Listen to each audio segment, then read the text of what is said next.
You have 30 days to remove that bridge. The voice came sharp, cold, and rehearsed, like she'd been waiting years to say it. Constance Whitmore, president of the Pine Valley HOA, stood at my gate with a clipboard and a smile that could slice through steel. Her heels clicked on gravel as she turned to leave, but her words stayed behind like a storm cloud. Remove it, or we'll remove it for you. The notice fluttered on my gate, white against rusted metal. Violation. Unauthorized structure on shared easement. Fine. $500 per day after 30 days. Shared easement? I almost laughed. That bridge wasn't some new addition. It was my grandfather's work built in 1954, when Pine Valley didn't even exist. I pulled the old file box from under my desk, brushed off decades of dust, and opened it. Inside were deeds, maps, and photos, my family's legacy in paper form. And on top, my grandfather's note in faded ink. Land remembers. People forget. That night, I realized this wasn't about a bridge. It was about power, and I wasn't the one who was going to lose it. Morning sunlight spilled through the kitchen window, painting gold over the old wood floors. Outside, Merrick Creek shimmered, the same creek my grandfather crossed with his bare hands and a dream. He built that bridge not for traffic or profit, but connection, to link two halves of our land, to carry family, not strangers. When the Pine Valley community developed decades later, they used our bridge out of convenience. My grandfather let them, said neighbors should help each other. But he never signed away the land. I could still hear his words. You never really own land, Silas. You just take care of it until the next one does. Now, those neighbors were trying to claim what wasn't theirs. I took photos of the bridge, every angle, every mark of age and care, then opened my laptop. Within an hour, I found the county maps. Every one of them proved the same thing. Merrick Bridge sat fully on my property line. But another document caught my eye, one most people would overlook. The 1998 Power Supply Agreement, signed between my grandfather and Pine Valley Development. Terms: 50 years of service, renewable. Clause: termination allowed if goodwill is breached.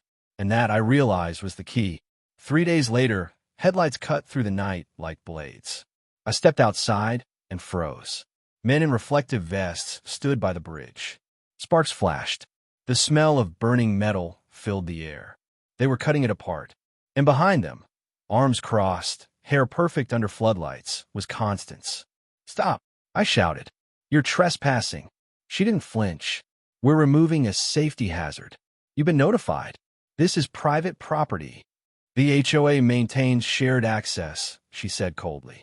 "File a complaint if you like." I called 911. The dispatcher promised officers were coming. But by the time the police arrived, half my bridge was gone. The officer glanced between us. "Looks like a civil dispute. You'll need to take this up in court." And just like that, they drove away. When Constance's crew left, the bridge was broken, a 10-foot gap between what was mine and what they wanted. I stood there in silence, the water reflecting shattered with like memories of my grandfather's hands, strong, steady, proud. That night, I made a promise. You want a war, Constance? You just built your battlefield. The next morning, I met with my lawyer, Iris Calloway, a sharp-minded woman who'd fought half the county's legal battles, and won most of them. She watched the drone footage I'd taken of the destruction. Her jaw tightened. "Trespass, vandalism, property damage. You've got them cornered." "Maybe," I said, "but there's something else." I slid the power agreement across the table. She scanned it until her eyes caught on a single paragraph. Either party may terminate this agreement with 90-day written notice in case of harassment, trespass, or breach of goodwill. Her expression shifted from interest to delight. "Silas, are you telling me they get their electricity through your land?" "Through our substation," I confirmed. "Built by my grandfather." She sat back, thinking fast. "They destroyed your property, they violated your land, and they rely on your power. That's not leverage, that's checkmate." I smiled for the first time in days. "Then let's play." By noon, we had drafted a formal notice. Trespassing and destruction of property. Breach of goodwill. Intent to terminate power supply in 90 days. When Iris sent it to the entire HOA board, she looked up and said, "You won't need to flip a single switch. They'll destroy themselves trying to stop you. By evening, the phone started ringing nonstop. Unfamiliar numbers, angry voices, demands, and finally, Constance herself. You can't do this, Silas. You'll cut off power to over 100 homes. I let her finish before replying quietly. Then you should have thought about that before destroying mine. Her voice turned sharp. You'll regret this. I saved the voicemail as evidence. The next day, a thick envelope arrived, their counter letter. 3 paragraphs. They denied wrongdoing, claimed the bridge was unsafe, accused me of abusing utility control. When Iris read it, she smirked. They're panicking. They just admitted dependency. That's better than any confession. Meanwhile, word spread fast through Pine Valley. Some residents came by, apologizing quietly. Others glared from their driveways. But every night, when I looked toward the horizon, the faint glow of their streetlights reminded me. Those lights existed because of my land. I didn't touch the switches. I didn't need to. I simply waited.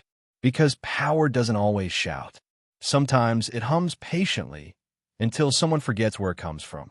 Weeks passed. The bridge still lay broken. Pine Valley tried everything. Threats, petitions, even local news spin. But Iris was prepared. She filed property photos, historical maps, and the power contract with the county. The evidence was airtight.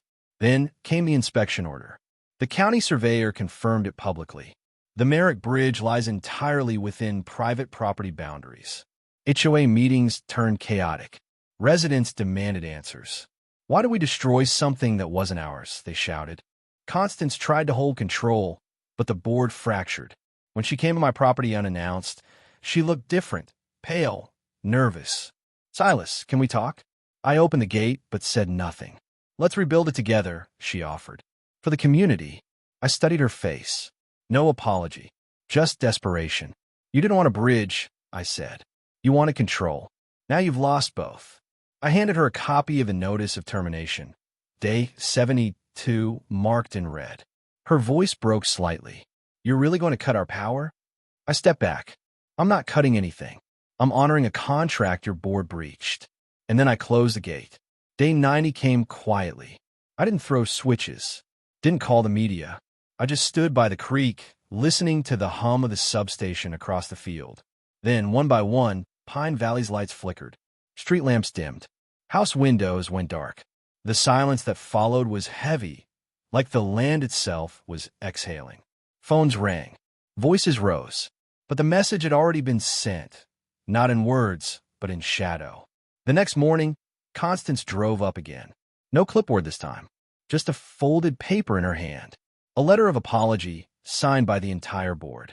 They agreed to rebuild the bridge at their expense, withdraw all fines, and publicly acknowledge the Merrick family's ownership. As I read it, I said nothing. I just nodded once and walked to the edge of the creek. The air was still. The bridge was gone, but the land was finally quiet. And in that quiet, I heard my grandfather's voice again. Power serves. It never rules. But it never forgets either. I looked at the horizon, where lights would soon glow again, and whispered, Bridge or no bridge, this land remembers who it belongs to.